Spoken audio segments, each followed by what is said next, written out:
Men erimdan bu narsani kutmagan edim. Hammaga assalomu alaykum. Menda birinchi marta bunaqa gapirib chiqishim. To'g'risi, kep kalla qo'yayotgandek bo'laman. Erimni umuman tanimadim. Bu gap bilan nima demoqchiman? Qizimda ham, o'g'limda ham Alloh nasib qilib umriga bordik. Kelinligimdan niyat qilardim. Allohim, iloyim iqat bo'lsam, baytingga borishlikni nasib qilgan. Iqat holimda ikkita jon bo'lib boraman.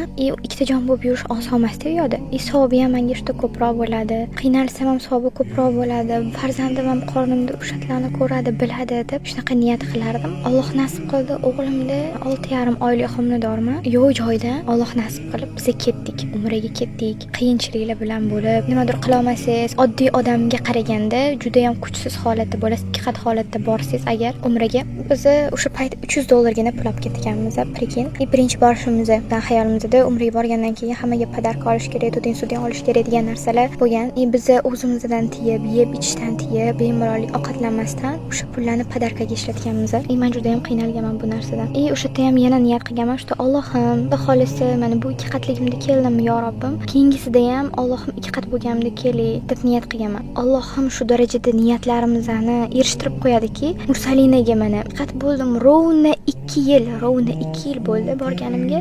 Allohim yana bizani baytiga chaqirdim. Yana yo'q joydan ishoninglar. Yana planda yo'q joydan. Sizni planingizdan Allohlarni baribir yodi yozilgan bo'ladi tepada. Siz bora olmayman deb o'ylaysiz yoki prosta tak yaxshi niyat qilib qo'yasiz, lekin Alloh o'shani amalga oshirar ekan. Vot qizimda ham biz endi bu safar ikkatman, bu safar qiynalmay, shu oldingi safar nima bo'lganini bilaman. Alohida xonalarda turganmiz. Juda ham qiynalganman. Nimadir yegim kelsa, etim og'risa, erimni chaqirishga to'g'ri kelib qolgan. Erim ham yo'dan kelgunlarigacha vaqt o'tib ketgan.